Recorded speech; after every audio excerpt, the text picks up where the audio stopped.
All right, and good evening, and welcome to No Kings on the Hill. And I am your host, Dr. Hill Law. Joe's not with me tonight for episode 21. Tonight, we are stepping away from the slogans and diving into constitutional structure. The question is whether you support or oppose sanctuary cities. The question is this: what can Congress actually do under the Constitution? Can Congress outlaw sanctuary states? Can federal funding be conditioned on immigration cooperation?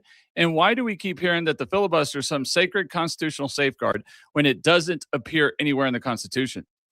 Also, please make sure to smash the subscribe or follow, depending on how you're watching us tonight, and tap that notification bell and like and share this live so we can reach more people you feel might benefit from this show. And don't forget to engage through the comments or by checking out our website, No Kings on the Hill with drlaw.com, where you can sign up with your email to gain access to our weekly blog and engage through our reviews and emails, and let us know if there are any specific topics you'd like us to cover. This episode is all about federalism, the spending clause, the anti-commandeering doctrine, and Senate procedure, not partisan talking points. Let's begin where all of this starts: constitutional authority, after a word from our sponsors. Heard of Q broadcast? It's taking the world by storm. People are cutting the cord to their high cable bills and moving away from streaming services like Netflix, Hulu, and others for something better. Q broadcast. For just $60 a month, you'll get access to every channel you could ever want, including HBO, Cinemax, and Stars. And the best part? There are no contracts, no hidden fees, and you're free to cancel anytime. With Q Broadcast, you can enjoy streaming live TV, movies, and top series on up to 5 devices at once. Whether you're at home or on the go, Q Broadcast makes sure your entertainment is always at your fingertips.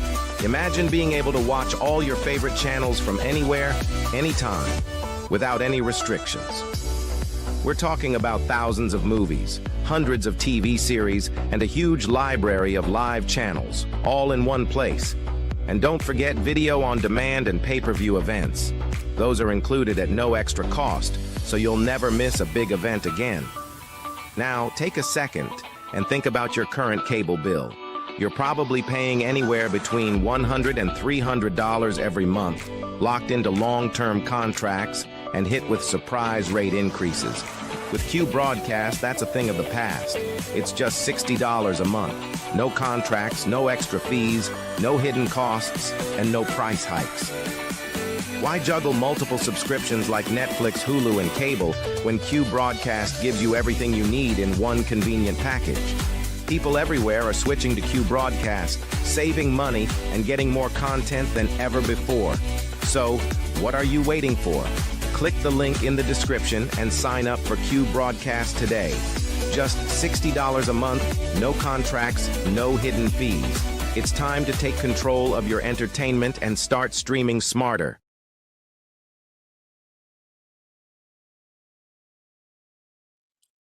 All right, so sanctuary cities, DHS funding, the filibuster. 3 popular flashpoints with one thing in common: the Constitution. Tonight on No Kings on the Hill, episode 21, we tackle a question our politicians refuse to answer. Can Congress ban sanctuary cities without breaking the Constitution? If not, what can they legally do instead? Plus, why the filibuster is unconstitutional, it is not sacred, and can be ended tomorrow, no matter what they want to say. Are you not hearing me? Oh, hold on a second. I don't know why my mic is not working. Let me make sure it's... Can y'all hear me now? All right. So, yeah, y'all are hearing me. Okay, just I didn't see it moving on the bottom. All right, so let's do this. Sorry about that, guys. All right, so for tonight, let's start out with the theme, which is sovereignty, power, and the 2026 structural reset. Most conversations around sanctuary cities, sanctuary states take place at the ideological level. Talk of immigration laws versus border security versus public safety is all well and good if you want to yell at people on the internet. But if we're going to talk constitutionally, we need to talk about the structure of government and who has what authority to do what. As we know from the 10th Amendment, the federal government only possesses those powers delegated to by the Constitution. All other powers are reserved to the states. This matters because the Supreme Court has repeatedly upheld the anti-commandeering doctrine. Basically, this means the federal government can't force states to administer or enforce regulatory programs. Congress cannot pass a law that says states shall enforce federal immigration law and believe it will withstand it will stand constitutional challenges. The court has been clear that the federal government cannot force state officers to do its bidding. But that does not mean Congress is completely powerless, and of course not. Enter the spending clause. Article 1, Section 8 of the Constitution gives Congress the power to spend for the general welfare of the United States. The Supreme Court has recognized Congress can place limits on those funds with some caveats. Any conditions on federal funds that Congress may provide to the states must be clear and unambiguous. They can't just be vague suggestions. Conditions must relate to the federal program itself. Congress can't withhold all funds from enforcement efforts. It would be considered too coercive, a gun to the states' heads, which they can't do that. And any conditions that violate our other constitutional protections would obviously be impermissible.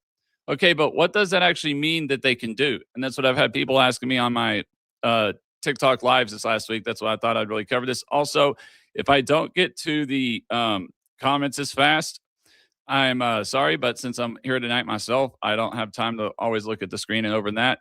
And also, if y'all could please really share with this new thing that X has got going, where they're not you have to share it out. They're not pushing your lives out as a post. It's really starting to hurt the views until they can get this stuff fixed. So if you could please help by sharing it out and posting it on your feed, that would be much appreciated. So what it means is Congress can't likely criminalize the state's refusal to partner with the federal government on immigration enforcement, but Congress could place limits on certain federal law enforcement grants, homeland security grants, and other discretionary programs that fund state and local law enforcement if those conditions encourage cooperation, i.e. information sharing, honoring federal detainer requests, etc. But the keys here are certain funds and encourage. Those conditions would have to be narrowly triggered to pass constitutional muster. Congress couldn't begin slashing unrelated funding, Medicaid, say, or broad infrastructure funding as punishment, because that would likely be viewed as coercive. Remember, the Constitution does not say Congress cannot ban sanctuary cities. The Constitution says Congress cannot require states to enforce federal immigration law. But it also says Congress can place conditions on the funds it chooses to give states. Can Congress defund sanctuary states? Well, the better question is, can Congress place limits on federal funds in such a way that encourages states and localities not to obstruct federal immigration authorities? That would be a far more defensible argument, and narrowly tailored legislation would stand a much better chance of being upheld if challenged. Now, remember what I said about the Senate filibuster earlier. Here's where people get it wrong. The filibuster is not constitutional. The Constitution lays out when supermajorities are required, and it's only in very specified instances: ratifying treaty negotiations, impeachment convictions, amending the Constitution, and overriding presidential vetoes. Article 1 legislation, otherwise, both chambers operate under a simple majority rule. The 60-vote supermajority we see hoisted upon us today is a Senate rule. It's called Rule 22, and it governs cloture of this on the Senate floor. The rule has been changed several times throughout Senate history. It's been modified by those who sit here and criticize today, trust me. It is not part of the Constitution. Article 5 does not require it. The founders did not include it.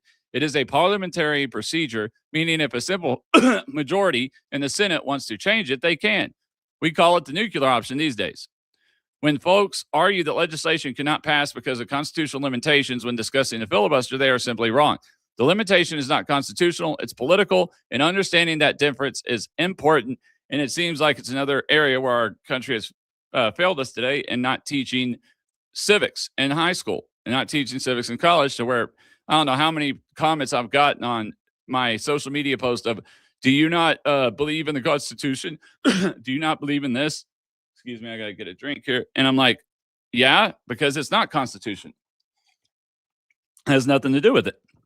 Now, if Congress, a majority of Congress, wanted to place new limits on federal funding related to immigration, they would need to write new legislation, craft that legislation in a way that doesn't violate the principle above, decide if they want to play by the Senate rules or change those rules. That is the constitutional option. Now, I didn't have time, unfortunately, today to look at the most recently proposed bill by Republicans against sanctuary cities. So I would hope that this is the line that their bill is following, but we'll have to see. Now, Congress does have authority. The debate isn't about whether they have zero ability to restrict funds. The debate is about whether Congress wants to be meticulous in how they use that authority. So let's join me in here tonight as I dive into where those lines are drawn and starting tonight. So I'm going to get on here to segment 1. I'll probably pause somewhere in between just to get a drink because I'll be doing this show by myself tonight. I don't have my co-host with me. So let's get started. Now, the constitutionality of sanctuary cities and what Congress can actually do first, rhetoric needs to be divorced from reality. When we talk about banning sanctuary cities, what we are actually talking about is whether Congress can force states or local municipalities to cooperate with the federal government on immigration enforcement. As noted above, immigration enforcement indisputably falls within federal power. However, just because the federal government can enforce immigration laws doesn't mean it can force states to enforce them. That's where federalism constraints apply. Congress is limited by the anti-commandeering doctrine. Under the 10th Amendment, the Supreme Court has held that the Congress cannot compel states or state officials to administer and enforce a federal regulatory program. See New York v. United States, Prince v. United States, and Murphy v. NCAA. Now, I guess I can go ahead. I'm also going to switch over to my...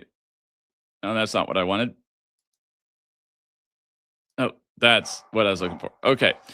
So I'm going to go ahead and get through this because this kind of goes over everything we've talked about. It kind of goes over the Article 1 Naturalization Clause, 10th Amendment. I haven't talked about the supremacy yet, and then obviously the anti-commandeering clause. Here is the cases I'm talking about right now.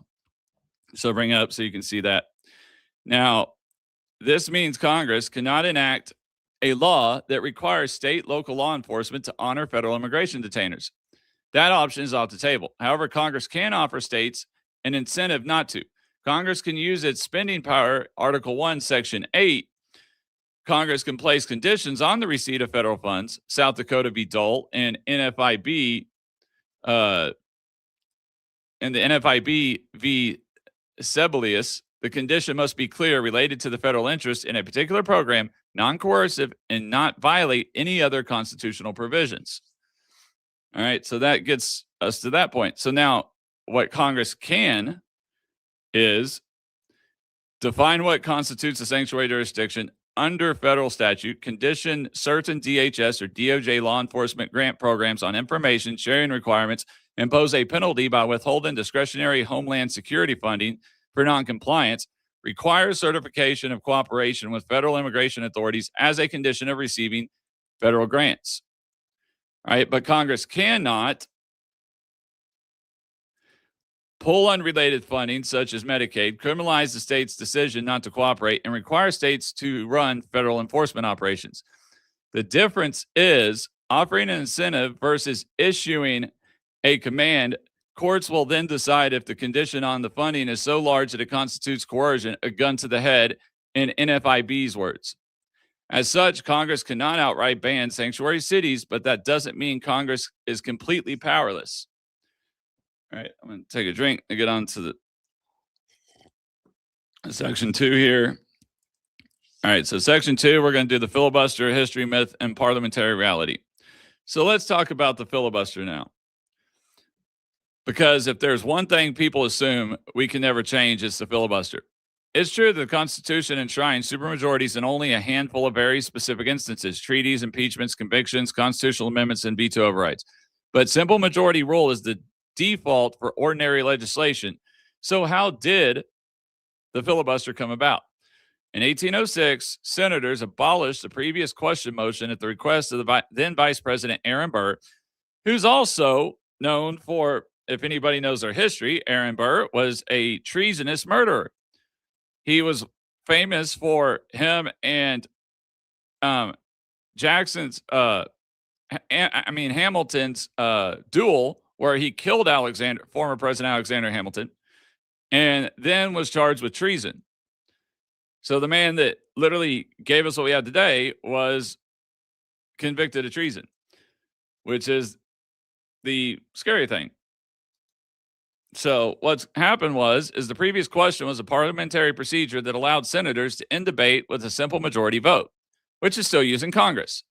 But throughout the rule, Burr thought the rule was unnecessary. Its absence, however, left the Senate without a formal procedure to end debate by majority vote.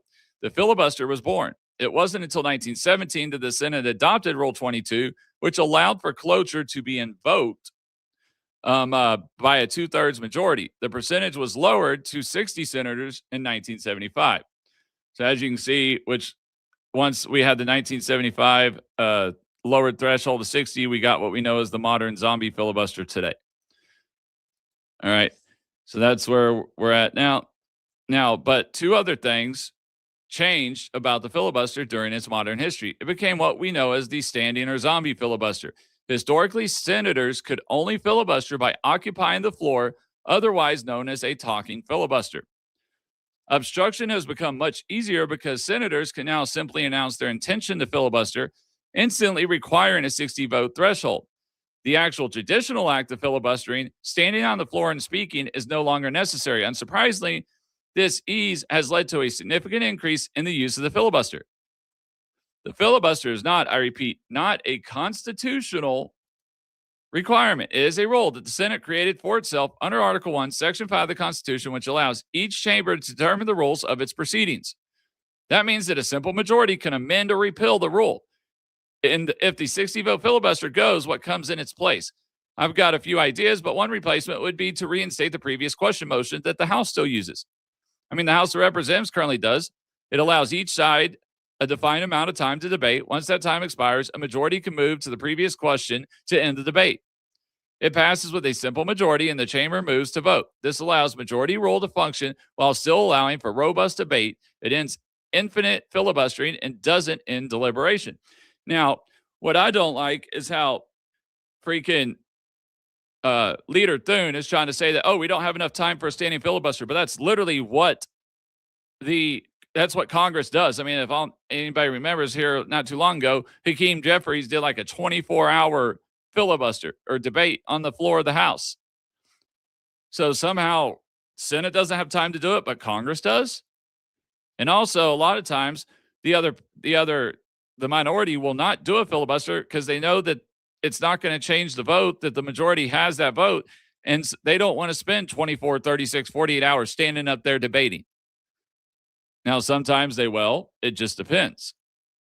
So that's why you don't see as many filibustering in the House versus what you see in the Senate due to the filibuster that we know of in the Senate. Now, if we didn't have that and it was what it was originally entailed as at the creation of the Constitution and when the original rules were created parliamentary-wise, and now what I am going to get into is a lot of people argue, oh, well, that's not democracy, or that, oh, it should be a supermajority. And actually, if you go back to our founding fathers, it's not that way. Now, I'm going to do this part, and then I'll get to that one. Yeah, this is the one. So, now, fine. But if we're going to talk about abolishing and reforming the filibuster, let's ask ourselves this. What did the founding fathers have to say about supermajority thresholds? Alexander Hamilton addressed this issue directly in the Federalist number 22, writing that supermajority rules rendering the government altogether incompetent to its chief purposes by substituting the pleasure, caprice, or artifices of an insignificant, turbulent, or corrupt junt into the regular deliberations and decisions of a respectable majority. Hamilton was, of course, speaking of the Articles of Confederation, which required supermajorities and created gridlock. He was making the straightforward argument that supermajority thresholds empower minorities and hamstring government. The Constitution that replaced it enshrined that philosophy. Supermajorities are required only in specific enumerated cases. For regular legislation, it's a simple majority. The filibuster requires 60 votes to cut off debate on legislation. It is not enumerated in the Constitution as a rule. All right. James Madison cautioned in Federalist number 10 about the dangers of minority and majority factions. But his preferred solution was not a minority veto. It was republicanism, checks and balances, and an extended republic. The Constitution did not establish a minority roadblock in the Senate.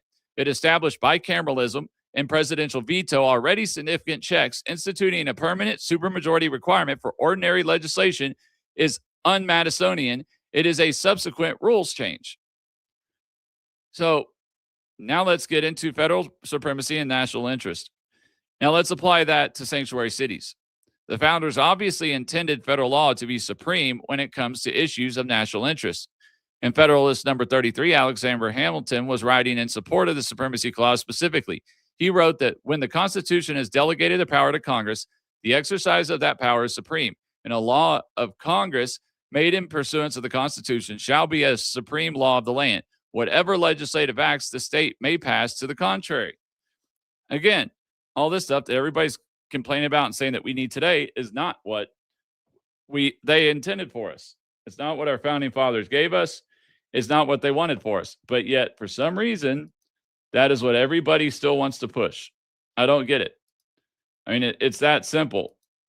If we get rid of it and we don't do it and we go back to the Constitution like we were meant to, everything's better. And we don't have to worry about all this stuff.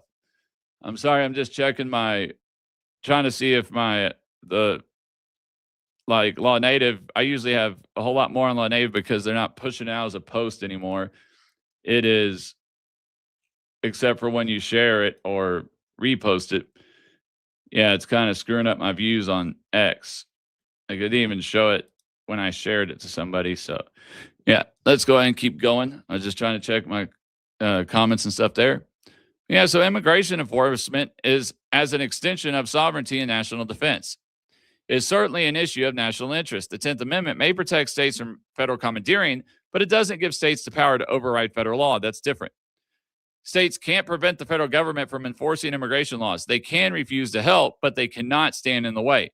That is what allows for carefully constructed federal grants that require cooperation on immigration. So let's look at Washington on nationality unity. Now, George Washington cautioned about sectionalism destroying national unity in his farewell address. Federalism allows for both regional self-rule and national consistency. Border control and foreign affairs should be national issues. Federal enforcement, fractured without consequence, destroys national consistency. Congress has the power to uphold that consistency when acting constitutionally. So, again, our founding fathers did not go for what we're in now. So what does the founding era analysis suggest? The Constitution favors majority rule for legislation, not supermajority. Supermajority requirements were seen as destabilizing. Federal supremacy applies in areas of enumerated national power. States cannot nullify a federal law, though they cannot be commandeered. Reforming or removing the filibuster is consistent with Hamilton's warning against paralysis. And I mean, come on, look at our government. It's been paralyzed. The House has passed over 400 and some odd bills, 50 some odd codified, or 50 or 70 some odd codifications of President Trump's executive orders and other stuff. And the Senate has only actually passed 58 of those bills into law.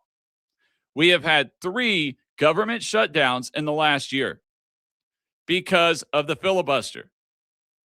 It needs to be removed. The standing filibuster could still be used if you were to give a previous question motion. That still leaves the standing filibuster. It just removes what we call today as the zombie filibuster. Because the zombie filibuster allows somebody to say, oh, we're going to filibuster, but they don't actually have to get up there and say anything. They can just not vote. And it's done and talk behind the closed doors. They don't actually have to get up and tell America why they're filibustering. They don't actually have to tell everybody. They can just say whatever they want in front, but they don't actually have to go out and say it.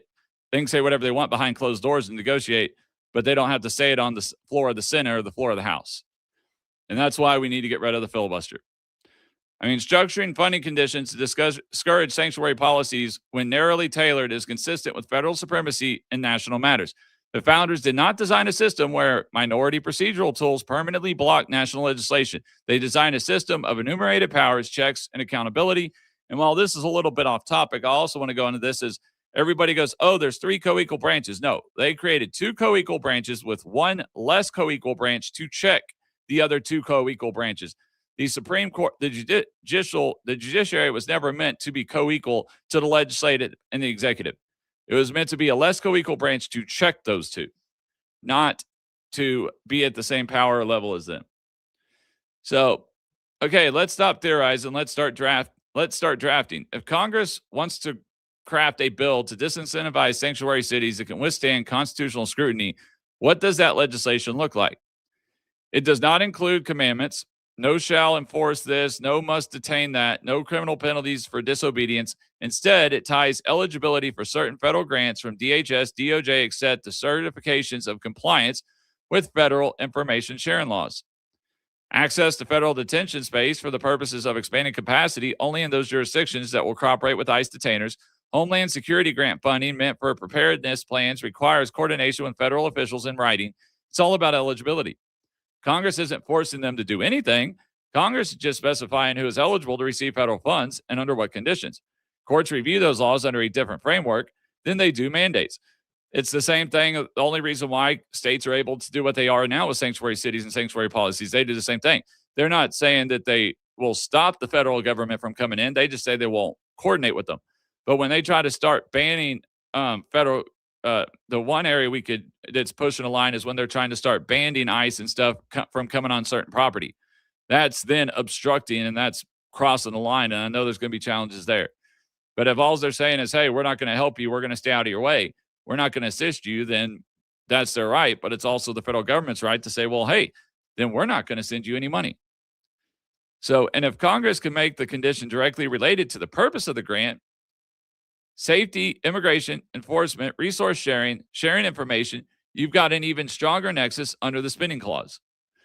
We need a constitutional republic city. I'm trying to figure out what you're saying there, because are you trying to say like a city is a constitutionally republic? I don't see. Oh, I got what you're saying. Instead of a sanctuary city, a constitutional republic city. Oh, okay. I just had to get that in the context. Well, we've got Second Amendment cities in Texas. So we've got plenty of those in Texas and other states, but I guess it just depends on where you live. So here's where it comes to tricky part in the drafting. Congress cannot say, if you don't agree to these conditions, we will pull all of your Medicaid funding. That's essentially what the Supreme Court said Congress can't do in NFIB versus Sebelis. They can't hold a gun to the head. Congress can calibrate. Punish, they cannot calibrate. So if such a bill passed, what happens next? Immediate litigation, likely in the Ninth Circuit, possibly the Second Circuit, because they're going to judge shop for liberal courts. Eventually, the Supreme Court. Plaintiffs would argue the funding condition is coercive. It lacks sufficient nexus to the program. It violates sentiment principles, and it interferes with local policy powers. The federal government would argue immigration regulation is a core federal function. Funding conditions are clearly stated. Jurisdictions are free to decline funds, and the state regulates funding eligibility, not state behavior. The outcome would likely hinge on proportionality. Is the funding condition tailored? Is it directly related? Is it financially coercive? And yeah, Austin is the liberal city and is the liberal bastion of Texas. It's because it became like the Silicon Valley of the South, is why. But yeah, the country tends to protect the boundaries of structural federalism, but it has also upheld legitimate spending conditions. So this becomes less about ideology and more about drafting discipline. Obviously you want to sit there and draft it stricter, but you got to draft it to where it stands up to Supreme Court precedent and judicial scrutiny, not necessarily what would make all of us out here in the real world happy. Obviously, I would love to see sanctuary cities outlawed, but it's a violation of the Constitution. So I know logically and intellectually that will never happen. Act of 1871? There's more than one thing that they passed in 1871. I'm just trying to think of which act you're talking about. So let's go look at political strategy versus constitutional strategy. Now, here's a distinction most people miss. Something can be politically effective but constitutionally vulnerable, or constitutionally sound but politically difficult. The temptation in Congress is often maximalism. Draft the most aggressive language possible to energize the base, but aggressive language that triggers immediate injunctions achieves nothing at all. A constitutionally sustainable approach may be narrower but more durable, and durability is power. This is where legislative craftsmanship matters more than the rhetoric. I'll have to look that one up on the Organic Act. I've been looking all this today. My mind's been straight on the spending clause, the supremacy clause, the parliamentary rules of federalism and everything on that. I haven't looked at that one in a while. So now what happens if the filibuster remains? Even if the bill is constitutional, there's a procedural obstacle. If we keep the filibuster, we still need 60 votes to invoke cloture.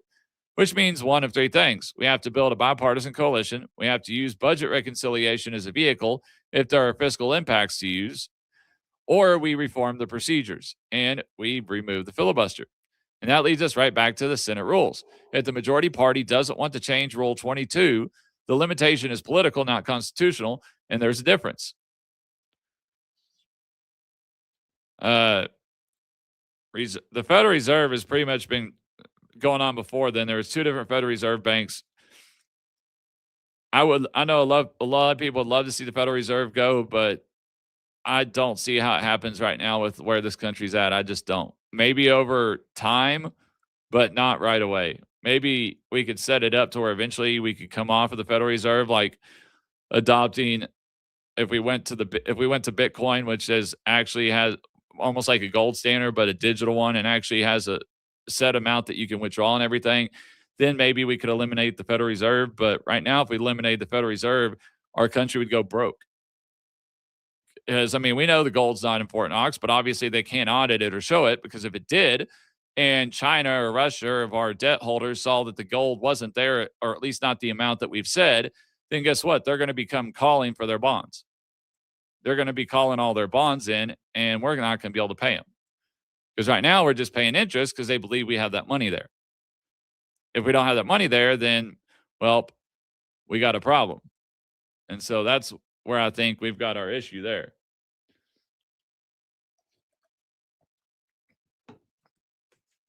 I need to adjust my camera a little bit so more people can see me. Let me try to do something real quick.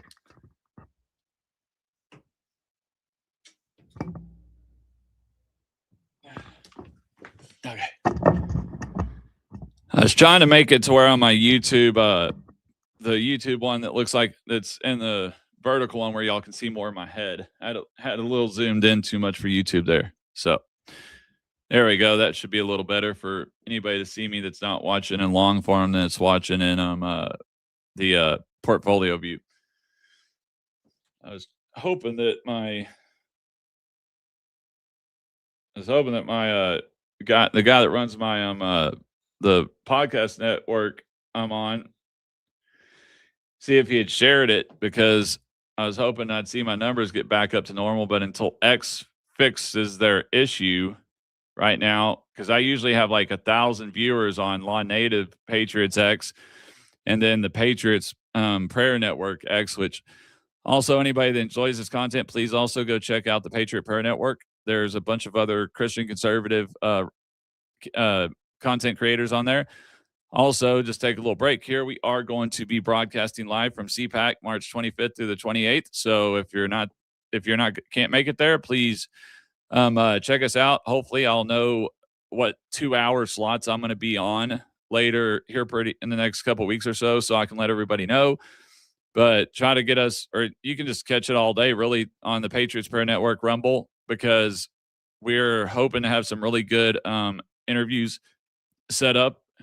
Don't know all who we're going to get to interview yet. Some of it will be pre-scheduled. Some of it we will get while we're there, because some of the, especially with it being midterms, a lot of times certain congressional members and stuff or senators that are running for election, they'll just stop by all the media desks. So if I just happen to be on my 2-hour time slot when, I don't know, Ted Cruz or whatever comes by, they're walking in to go speak, and they've got time, or they're coming off of their speech and they got time to stop by the media desk, I might get that interview. So we'll see. Obviously, if you can make it out there, stop by and come see us, because you've got the Remnant or Eddie, then you've got the Viking and a bunch of other people that are going to be there. So we hope to see y'all, and thank you for y'all's support. Please like, follow, share, subscribe. Let's try to push this out. Also, please go to the website you see scrolling across the bottom of the screen, No Kings on the Hill with drhilllaw.com. There you can catch this and this episode and all previous episodes. Also, you can, on the homepage, all the links to my other social media pages there, YouTube, Facebook, TikTok. They're all on there. Follow me on TikTok, and try to follow the No Kings on the Hill Facebook page and the YouTube, because I'm on TikTok live every night. And if you can get on there, you can, you're welcome to either come on there, and if you would like to see a specific subject or content covered, let me know. Usually I have my co-host with me, but he wasn't. Was real busy today. He's working at the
Sorry about that there, guys. Lost something there. I don't know what happened, but lost my internet or whatever. So it took me down and now it's got me back up.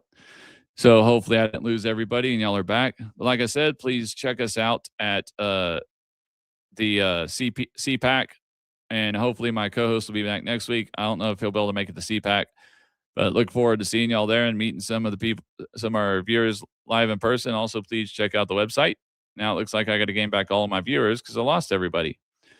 So I don't know what happened there. Just kind of cut out. So please, thanks for joining here on No Kings on the Hill. If you can get a chance to get back up, please do. I know that usually X is a whole lot faster, but we've been having issues with X. I don't know what's going on. On the X's website, it's no longer pushing out like physical. It's no longer pushing out physical stuff of people's posts. It's no automatically posting them, so it's affecting the amount of views we're getting. I'm going to try to share this one more time because I'm trying to get it to somebody else. I need to tap it, see if I can get it on Law Native so it'll actually be on there, and then I can get hopefully a whole lot more people in here for the second half of the show. And I'll get back here in a second, guys. If I had my co-host with me, I'd have him talking right now, but he's not. I'm just trying to get. There we go. That's what I was trying to do. All right. Now I need to get. Almost got everything done here. So I can hopefully get this on the Law Natives. And there we go. All right. Okay, dokie. Hopefully that will help get the numbers back up, and we'll actually get a lot better numbers now that I got everything pushed out. All right, so let's get back in there. So I was at the structural framework for the doing a bill on out on having to do with sanctuary cities and everything. So now let's imagine Congress does reform Senate procedure. Well, actually, we're talking about the filibuster too. So let's imagine Congress does reform Senate procedure. Instead of eliminating deliberation, it restores a modified previous question motion. Guaranteed debate window, e.g. 30 hours. Majority motion to end debate after that window. Recorded vote. That balances minority voice, majority rule, and legislative accountability. It forces senators to vote, not hide behind procedural delay, and it realigns the Senate with constitutional majority principles while preserving deliberation, just like the House does. Do we really want to keep the filibuster, which was literally inadvertently created by a traitorous murderer? Because Aaron Burr was the one who suggested, by suggestion as a vice president, to get the Senate to remove the filibuster, to remove the previous question motion, which then created, at the time, it was a 2/3 vote filibuster. And then it went and didn't go down to 3/5 or 60 votes until 1975. But I mean, it's like, come on, do we really want to follow something that literally somebody who was charged with treason and the murder of Alexander Hamilton.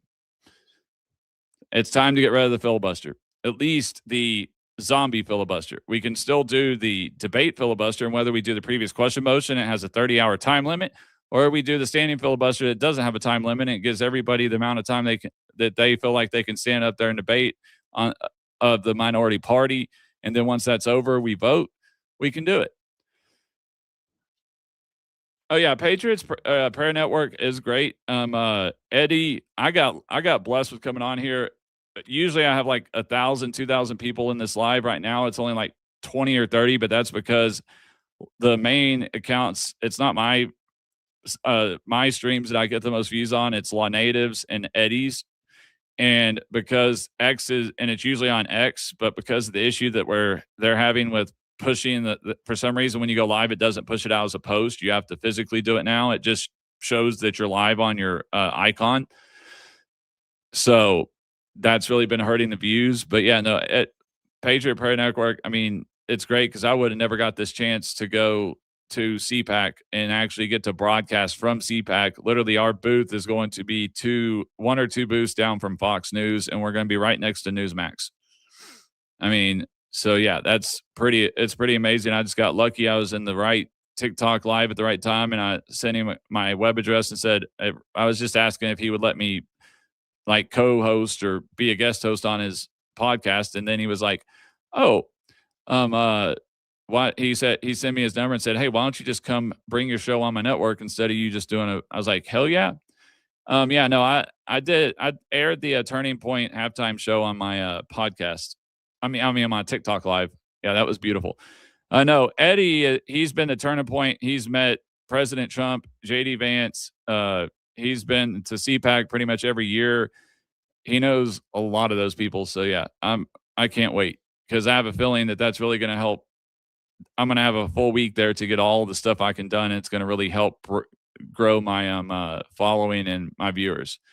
So now let's go with the long-term consequences. Now think about the long-term institutional implications of that. Congressional Republicans would never say this, but if Congress exercises vast centralizing power through control of the purse, future Republican-controlled Congresses will have the same tool to spend for completely different policy ends. Federalism is a two-way street. Structural solutions don't asymmetrically favor one political ideology over another. Therefore, any attempt to increase federal leverage points should be done with an eye towards structural humility. Our founding document doesn't just give power to the majority, it restrains the power of the majority. And sometimes that restraint is where wisdom comes from. So the real question is not, can Congress ban sanctuary cities? The real question is, can Congress legislate within constitutional boundaries, withstand judicial scrutiny, navigate Senate procedure, and accept the long-term structural consequences? Never read that book. I'll have to look at it. That's the institutional challenge, and that's the level at which governance should be debated. So I've got a little bit longer. I thought I had created enough for almost an hour, but even with that slowdown, I didn't. So that's why I love having a guest host because, a co-host, because you can bounce off of each other. And usually when it's me and him, I have very little scripted. I'll have little talking, like little notes and stuff so I can remember certain things. But we sit there and kind of bounce off of each other and the subjects kind of go everywhere. But why I wanted to cover this is because this all falls into the SAVE Act getting passed. This all falls into the election integrity stuff. This falls into the sanctuary city issues. And I'd already done 2 podcasts pretty much covering sanctuary cities. The first week, not last week, the week before, it was the SAVE Act and the Boss v. Illinois Supreme Court case, which had to do with election integrity. Last week was election integrity and some of the immigration, the DHS funding. And then this week I decided to do the government closer, DHS funding, and the filibuster, because I keep on seeing people come up and say, oh, the filibuster is... Oh, I know. I don't know why they don't teach cursive anymore, but that's fine because then we can use cursive as a foreign language. When we're older, our kids won't even be able to, if we want to write in code, we can just write in cursive. I mean, it's funny. But yeah, so that's why I kind of pick this one. I felt like people need to understand that the filibuster has nothing to do with the Constitution. It's not a constitutional, has nothing to do with it. It's a parliamentary role. And then people are arguing that, oh, it's not in line. It's makes it a democracy, not a republic. And actually it does the opposite. The filibuster makes it a democracy, not a republic. Eliminating the filibuster would take us back to a republic, because a republic is supposed to be simple majority and only supermajority in certain areas, because government gets gridlocked whenever there's simple majority because of party factions.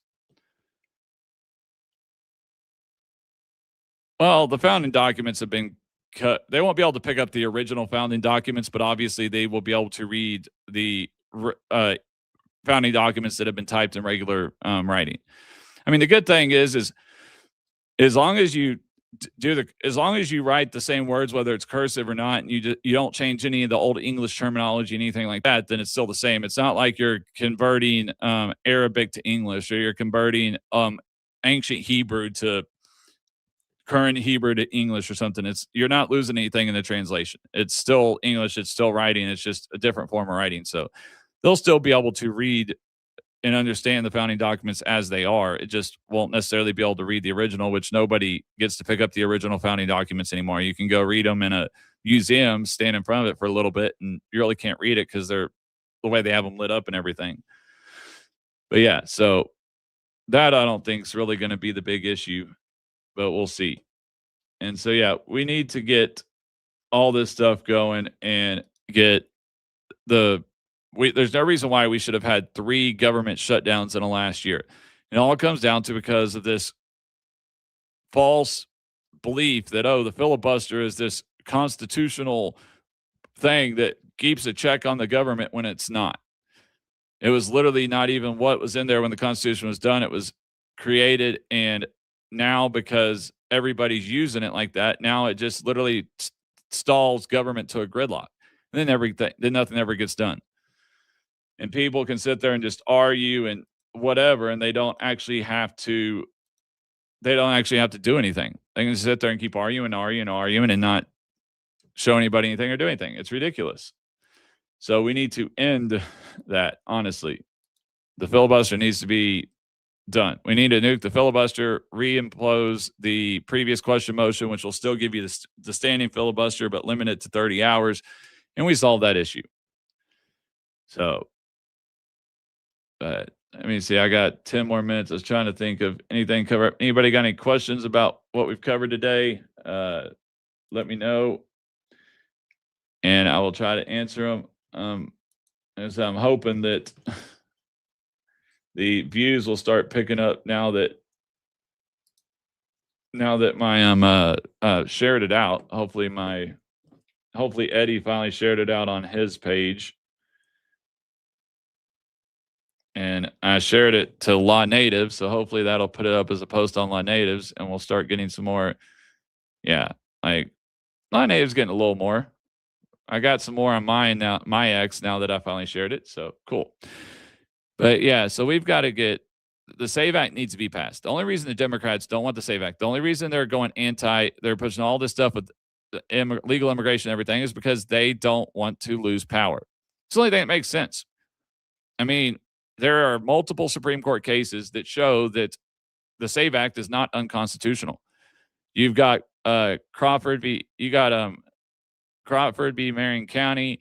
You've got a bunch. I mean, I can't remember all of them top of my head. Just hold 1 second. I will get them pulled up. Yeah, I might actually even go ahead and share it I might go ahead and even share them just to get it going. Let me do what I need. Share screen. Let me get it. I'll get it on here. I'll go ahead and share it, and we'll go over it. Okay. We got on stage. There we go. Let me increase a little bit so everybody can see it. Okay, so I mean, yeah, we've got plenty of Supreme Court cases that establish it as being constitutional. Crawford v. Marion County Election Board, 2008. The court applied the Anderson verdict balancing test from earlier election cases. The plurality, Justice Stevens, held that the state's interest in preventing voter fraud, preserving voter confidence, safeguarding election integrity justified the minimal burdens imposed. Key doctrinal way, a voter ID law is constitutional if the burden is not severe and the state articulates legitimate regulatory interest. All right. Anderson v. Celebrezze, all the way back to 1983, said it was. Burdedick v. Takashu, 1992. Shelby County v. Holder, 2013. That's what allowed Texas, Alabama, and Georgia to do voter ID requirements. And then the most recent one, Bravovich v. Democratic National Committee, 2021. And this actually even helped make voter ID even more constitutional, because before you had to only do a simple scrutiny test. You had to prove where was the earlier test from? I'm trying to remember, find it where the test was at. I'm trying to find this other test so I can. Okay, yeah, strict scrutiny was there. You only had to meet strict scrutiny for it to be considered unconstitutional. When you go down to Bravovich, it is now disparte impact, which is even higher than strict scrutiny. So this emphasized that mere disparte impact is insufficient without meaningful burden. I mean, which strengthens the constitutionality of voting ID laws even more. So it makes no sense that people are trying to say it's unconstitutional and it's all this or all that. And two, it does not affect states. It is only for federal elections. It specifically states that in it. And this argument about women not being able to vote because of the marriage, their birth, the last name on their ID not matching the last name on their birth certificate, even though nobody's birth certificate has changed when they get married, that would only be up to that. If that happened, it would be because of their states. Because that rule, just like I talked about earlier in this show about how the federal government cannot force states to do a certain thing. So anytime there's a federal matching program or federal something like that, what they do is they leave. So while they can force the states to require proof of citizenship and proof of voter ID for federal elections, they can't force the states on how to implement that or how to enact that. So they tell the states, it is up to you to create the system of how you verify and prove that. Obviously, they can say, oh, yeah, this is good enough, or hey, this isn't good enough. You need to do a little better, and then fight that out in court. But still, they can't just go off the end. And so they have to do that. And that's the funny thing is, so there's nothing. Election laws cannot arbitrarily discriminate between classes of voters, which are not. Election clause supporting constitutional principles. States have primary authority to regulate the times, places, and manner of federal elections, subject to congressional override. So Congress does have the ability to make laws from time to time. Supreme Court's just limited to where it can only be like federal. They can't mess with any state levels, and they can't control the actual voting booths and stuff. But they can make laws as they can monitor the federal elections as far as it goes. And honestly, I don't think the SAVE Act goes far enough. There needs to be a federal nationalized board that makes sure that when mail-in ballots are going out, that they're going to the people that actually say that they're going to, that those people actually still live in that house. And then when they come back, there needs to be a signature card to match, or there needs to be a thumbprint or something to prove that that person did actually fill it out, and that was them who filled it out. Because we know, like, obviously Texas has outlawed ballot harvesting, so you no longer have to worry about a bunch of ballots coming in because one person went over to somebody's house, grabbed their freaking mail-in ballot out of the mail, went in there, talked to the person, filled it out, signed it, voted for one person, and then put it back in the mail, or took it in an envelope and put it in the mail, even though the person was too old to even know what they're saying or whatever. And so that there's no chance that happened in Texas anymore, but other states still allow ballot harvesting. So that's a way to ensure that ballot harvesting doesn't have as much of an effect as it could with mail-in ballots if they'll have that federal program. And that's still not on states. That's only for federal elections, which is well within the constitutional ability of it.